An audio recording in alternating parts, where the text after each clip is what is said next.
I'm going to tell you a story about stories. So, when I was a very little girl, I learned a skill that I believe has given me the greatest and most sustained joy of my life. Peering over my older sister's shoulders, I learned how to read long before I was officially taught at school. And, you know, I think Noddy was my first book friend. And he came to us in these wonderful hardbound books that my sister used to borrow from the nearby lending library. And as you can see, he was so strange and unfamiliar. And yet, something about Noddy, his frailty, his creativity, was very much something I could identify with even in my little life. And from then on, I was hooked to books. You know, I was always reading. My mother had to drag me out from under a bed clutching a book so that I could do my daily duties around the house. You know, there was really no looking back at all. And even till this day, I read 3 or 4 books at any given time. Now, I hope that all of you in the audience find this story resonating with you.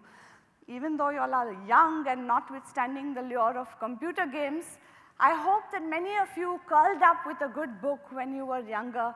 I hope you winged away to imaginary lands. I hope you lived vicariously through the lives of many characters, heroes, and I hope some worthy villains as well. And I hope you felt that perhaps when you grew up, you would write a great book too. Now, it was many decades later that I realized how much that kind of childhood that hopefully you and certainly I had was a privilege, and how fortunate we have been. For the last more than 12 years now, I have been deeply involved with the not-for-profit sector in India. And in the early years with the network Pratham, which works to put every child in school and learning well. Now, through that network, tens of thousands of children in every part of the country were helped to learn how to read, that very basic skill, how to read. And then it was soon understood very quickly that these children had very little to practice their newly learned reading skills with. There were no books anywhere. They were first-generation learners. Their parents probably didn't know how to read. And the only thing they had around them to read was probably their school textbooks. And have you tried curling up with one of those? So this was the problem. And clearly, this was something that needed to be addressed. Now, you know, in India, the numbers are always so staggering. We've heard some talks earlier too. So let's look at this. You know, we are a very young nation, and there are 300 million children who need good books year on year on year. Books get devoured easily. More have to be produced all the time. And look at that. There are only 25,000 books that are created. We think the data is not so great, but we think every year.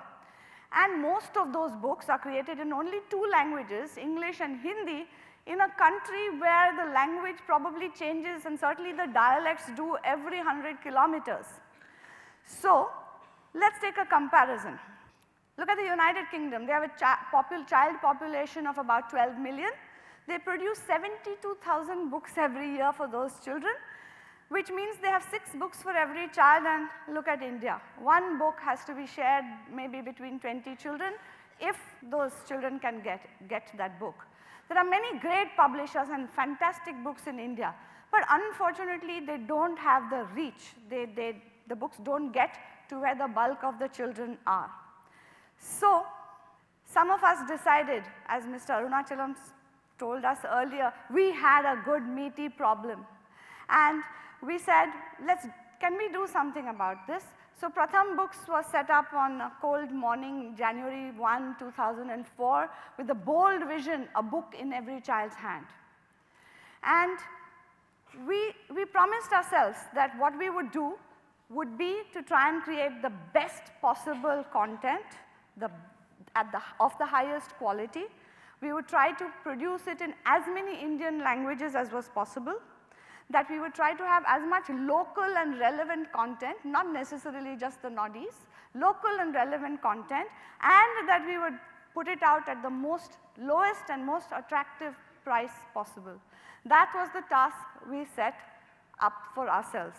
Now that's of course easier said than done, We were complete novices at the art of publishing when we had to learn pretty quickly, and one thing became extremely clear very quickly. We could not do this in a business as usual format.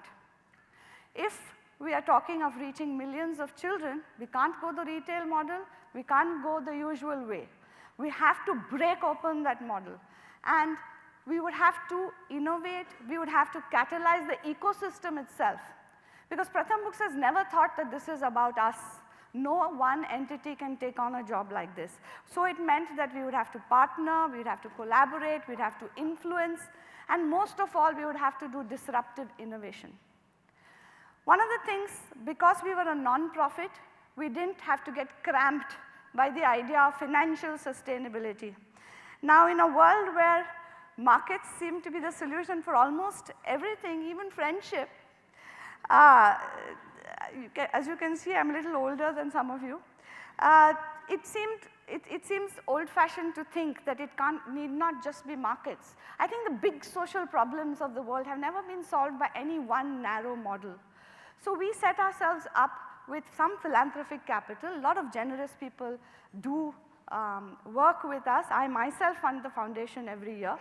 And we have roped in so many volunteers, so many publishers, so many writers, illustrators, in-house and outside, that give us of their time and talent. Because after all, this is a societal mission, and everyone will have to join in if we are going to make sure that there is a book in every child's hand. So we said we are going to innovate, we are going to ride every distribution channel that we can find. And we've, like the research and development labs that we heard about, we've really tried a lot of unorthodox stuff. For instance, there used to be the Unilever Shakti Ammas who used to go door to door selling fair and lovely sachets. And we took our books out with them, and that worked very well for a while. People who were selling solar lanterns carried our books, and when the man used to come into the village, the children used to come running out, say, where are the books? We've tried working closely with governments. The government of Bihar helped us to put our books into every one of the 72,000 schools in that one of India's most poor states. And those books are still there. We found they survived the floods because they are laminated, and they're one of the few things that survived when there was a disastrous flood a couple of years ago. We've worked with railway stations and post offices, and we've tried every kind of thing that we could do to see that we open up that model, we do disruptive innovation. So what's happened? What's the result? Pratham Books in the last 8 years has produced 245 original titles, which means 1,573 books because of the many languages that we have produced in. It means that we have 10.3 million books out there in the hands of children. It means that there are 10 million story cards, which is an innovation. We have a little sachet book, which is just that small, and which price of it goes down to almost 2 rupees. And I tell you, even in the poorer pockets of India, little children always have a little 1 or 2 rupee coin jingling in their pockets, and suddenly something like this puts a real experience of a story right in their hands. And because our books go so much into many shared sittings, we believe that we have had a readership of about 25 million children so far.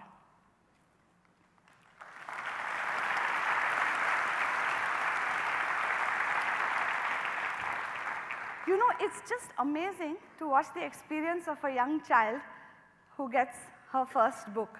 I've seen many times, they just first clutch it and hold it because it's such a novel experience. Really, this is for me? And once when I was in North Karnataka in a small town where a school had been set up for the children of nomadic soothsayers who had never stayed in one place before, and a school had been set up, we'd helped to set up a library there. I'll never forget this young kid. He was about 9 and had just learned how to read. And he read out one of our Kannada books in front of the whole class, and he did it very well, and we all clapped. And he said, "No, wait, I'm going to read it to you again because I've learned English now." And so he read it out to us again in English. I think that's the power of a great story. It energizes you to learn something more. It hooks you and you want to do more of the same. So that's the kind of sense of shared achievement that we do have.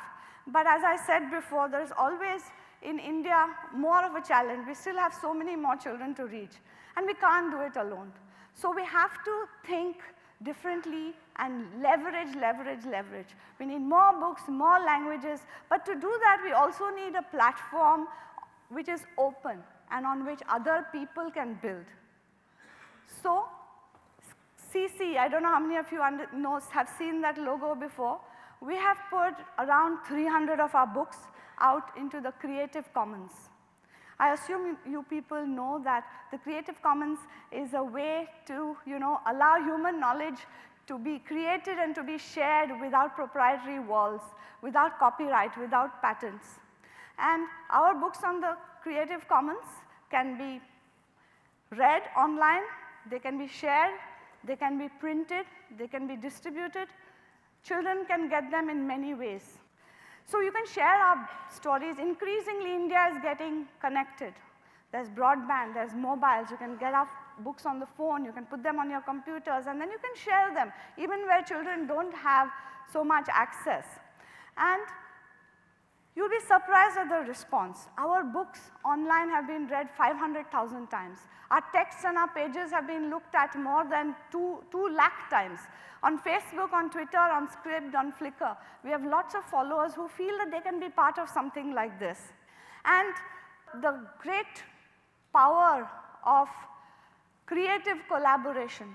So people from around the world take our books and translate them. So we've had translations in French, in Spanish, in German, Assamese, and even something we never knew about, which is an internet language called Lojban. There's also the power of collaborative creation, which means we put out our text and our visuals on the Creative Commons, and we encourage people to remix and retell those stories. So one story creates another so many stories, and you can read any version of that. So it's creative collaboration and collaborative creation, and I think that's the way to go when we're looking at a problem as large as the one we're talking about here, and some of the others that you have been hearing all day long. So this is the theme, collaborate, collaborate, because after all, if we decide that in India all children must be reading and that all children therefore must have great books to read, then everyone should be able to be part of this and do something about it, whether you're a parent, whether you're a printer, whether you're the government, whether you're a corporation, or whether you're just a neighbor or a friend. And so we decided, let's test this out. In addition to all the other things that we do, we have a wonderful team of very enthusiastic people who keep trying new things. We decided that last September, on International Literacy Day, how about we say, let's put out one book on that one day and see can some people volunteer around the country in every single state to share it with children who would otherwise not have had a good book to read. Let's see the results. Sushila's Columns is a delightful story about a young girl who keeps drawing rangoli-like designs all over the place.